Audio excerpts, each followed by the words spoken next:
All right, folks, here we go with the notes for Chapter 26, talking about what it's like to deal with an audition. Once a script is written, copies are sent out to talent agents, casting directors, and online audition services. Specific performers or character types may be requested for an audition, and in some cases, voiceover talent may be cast directly from a demo or from a prior work. So sometimes you can get called in simply by what's on your demo. Sometimes they'd like to see more of what's going on. And when those calls come in for the audition, they could happen just about any time. They could happen several days in advance. They could happen the day before. They could happen an hour before the audition time is set to be. You could be picked up off the street, not literally, but it's possible that if you're in the right place at the right time, someone may ask you to do something right then and there. So it's one of those things where you need to be prepared as much as you possibly can, and it's a luxury to be prepared as much as you possibly can, because sometimes the call to show off your best stuff comes at a moment's notice. When auditioning from your home studio, well, it's actually become a lot easier to do that because of the internet and because more and more people are working from home. The advent of home studios for recording a voiceover has made it easy to provide high-quality auditions on a moment's notice. Now, if you are using your home studio, this is very much a very basic review statement from things that we've talked about in the past. Basically, you need to remember that whatever you put out from your home studio has to sound fantastic. And it's going to be a factor of two different things. First, your studio design and equipment. Do you have the right stuff? Is your home studio set up in such a way that you can produce quality content? And then, of course, your performing skills. What can you actually do? You only have one chance to make a good first impression. There was a shampoo or something that had that, a very similar sort of saying. You never get a second chance to make a good first impression, something like that. But basically, when you're making a first impression, that is your one shot. So you've got to make it good. Most auditions will be the first time a producer will experience your sound and your performing abilities. It is definitely the time to put your best foot forward. When you're booked for a session, you will be expected to deliver a high-quality voice track. So, again, when you're recording from home, make sure your equipment is set up properly. The room acoustics are as optimal as they possibly can be.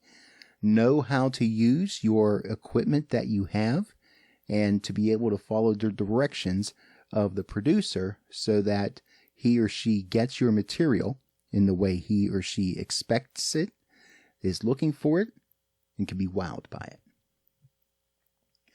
What about pay-to-play websites? Some things to consider here. Basically, it's kind of a wild west in terms of different people that you may be dealing with, people that are asking for auditions of talent. You need to be very wary of those requests that are not clear, specific, or informative. There's an example of something that you might see in the textbook. Basically, if it doesn't talk about the content, if it doesn't talk about specifics on the amount of content, the type of content, your expectations, whether it's just you recording your voice and sending it in, or if you're expected to have a completed product with music and sound effects and the whole nine and all of that, make sure that you know as much as you possibly can about a job. And the more vague something is, the more you're likely dealing with someone that may not quite know what they want or may not quite understand everything that's involved with an audio project. Audition requests that are fragmented, incomplete, or excessively demanding and unrealistic show that a producer does not understand what it takes to deliver a voice performance that will get results. And be especially wary of audition requests that attempt to get you to give the lowest bid for your work. When they ask you to submit a bid on a project, you can tell that they're going for the lowest possible price they can possibly get.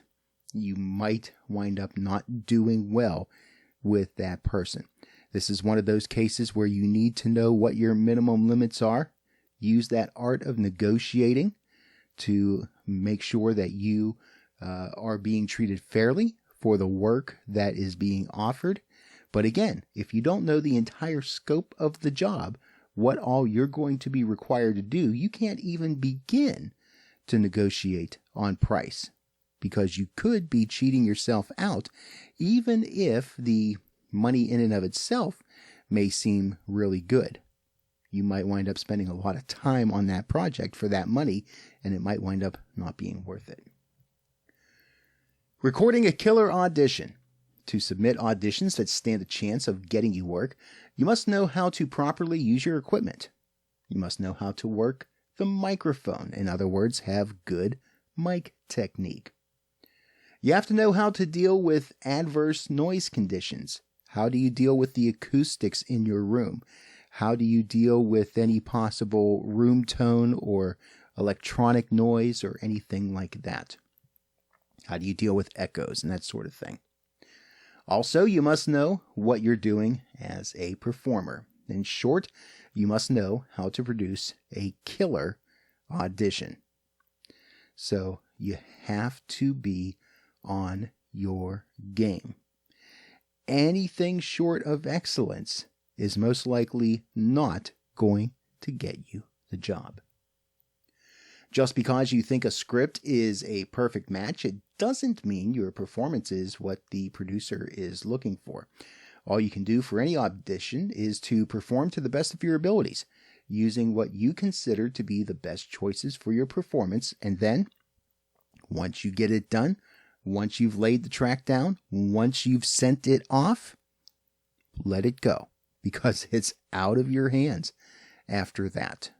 It's up to the producers, the directors, the clients, for them to determine whether or not you are the perfect choice for the job. You do what you can, and that's all you can do. Most talent buyers request auditions be sent as MP3 files without any production, music, or effects. In other words, they want to hear only your dry voice as the best possible quality performance you can give. So when you're auditioning, you're not showing off your editing skills. You're not showing off your producing skills. You're showing your vocal skills. And if you're recording from home, you're showing your ability to follow direction and send a clean quality file. If your home studio is properly set up and you record with proper volume levels, you will not need to fix your recordings. So if you're using proper mic technique, if you're watching your VU meter readings, if you're speaking with the right amount of tone so that your software picks you up, you're not going to have to worry about things like normalization and hard limiting and effects processing and all those sorts of things, which is exactly what most producers and engineers want. So make sure that you are recording at the optimum possible quality. For most auditions, you simply don't have enough information and may have no idea what the producer is looking for. It may be worth sending 2 or possibly even 3 different interpretations of the script that they send you. It's very possible that if all you have are words on a piece of copy, you don't necessarily have directions about tone or volume or emphasis or things like that. Nothing wrong with sending a couple different variations on the script in terms of how you would interpret that script vocally. And that shows that not only are you able to record with a certain amount of confidence, but you can also understand that there's different ways to be able to interpret that copy, and that you would be willing to take direction from the producer if they were to invite you to do the actual recording session. Follow instructions to the letter. Cannot emphasize this enough, especially if the audition request came from a talent agent. If they want you to name the file in a certain way, name the file in that way. If they want it in a certain format, make sure you deliver it in that format. If there's a time limit, keep to the time. Follow their instructions exactly. Producers want to know that you can follow instructions and take their direction. They don't want someone that thinks they know everything. They want someone that knows their craft, but also is willing to take a bit of instruction. Now, you want to make sure that you read the audition instructions carefully, and again, follow them. Follow them exactly. Otherwise, they may not even look at your material because you didn't follow the instructions that was given to you. Now, sometimes you get a piece of copy and you scratch your head and you try to figure out what in the world is going on. The copy does not make sense at all. You could find grammatical errors, punctuation errors, misspellings, poor syntax, sentences that aren't complete, run-on sentences. You could find a myriad of different things. Even if it's a polished looking piece of copy, it might not be written for the voice. It might be written more to read, like, read to yourself as opposed to reading out loud. Written for the eye instead of the ear, if you will. You are going to face that quite a bit. You might even come across at times copy that is way too long or way too short for the time that you're allowed it, especially if it's a commercial copy. I don't know how many times I've gotten scripts that are supposed to be 60 seconds long and read more like 90s, for example. Now, in the audition process, you pretty much want to deliver based on what is given to you. Chances to make your voice heard and make suggestions and changes and things like that really don't come until after you've gotten the gig. So no matter how bad a script may seem, it's possible that they gave you that script that way on purpose. Really, your job as a voice actor is to deliver the best audition you can with the script that you are given. Now, there's a couple of reasons that you don't want to fix the script and you want to do it in your audition process just as it is given to you. First, attempting to fix an audition script is essentially a waste of your time and energy in the audition process. Now, you might make some minor corrections appropriate for delivering your best work, but the time to discuss major corrections is after you are booked for the recording session. So, you may want to, in your head, take care of certain things like they put in a plural instead of a singular or something like that. Something that will actually kind of make your voice sound like it's coherent and congruent.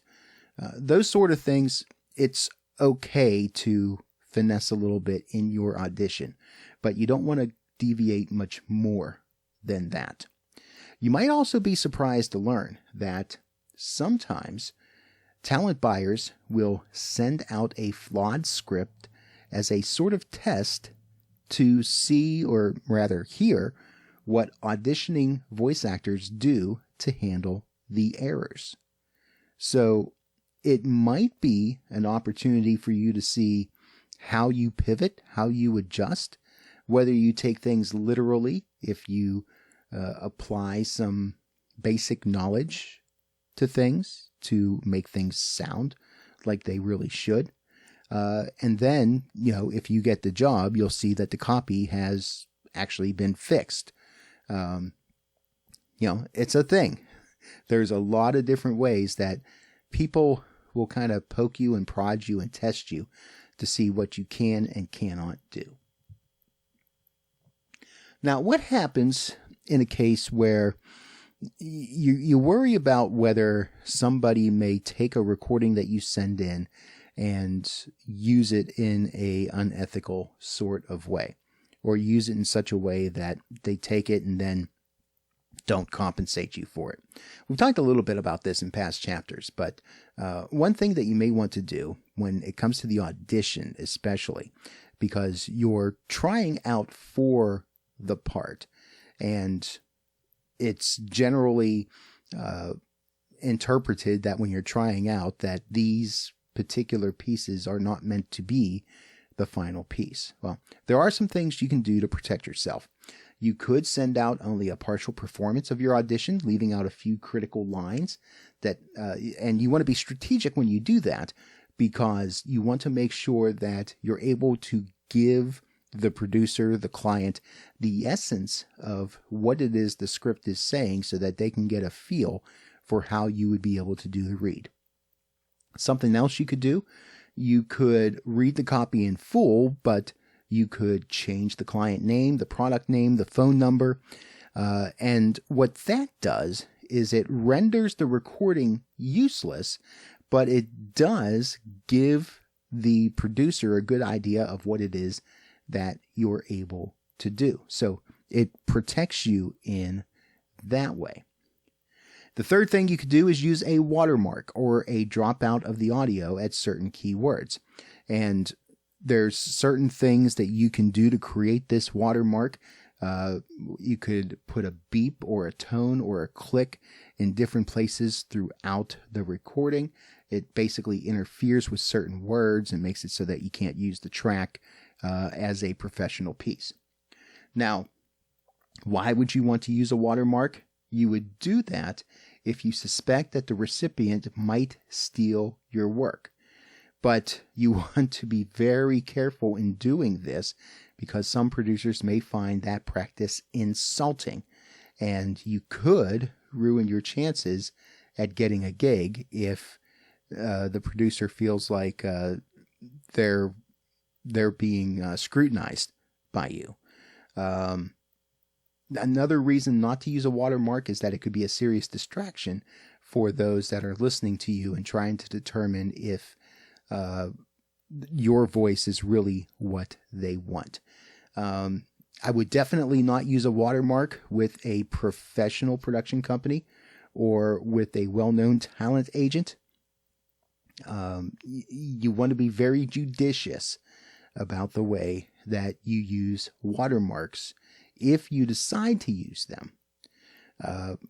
And basically, it is a tactic, but use with extreme caution, and be ready to do some good public relations and customer service should you decide to use the watermark as a guard for your work.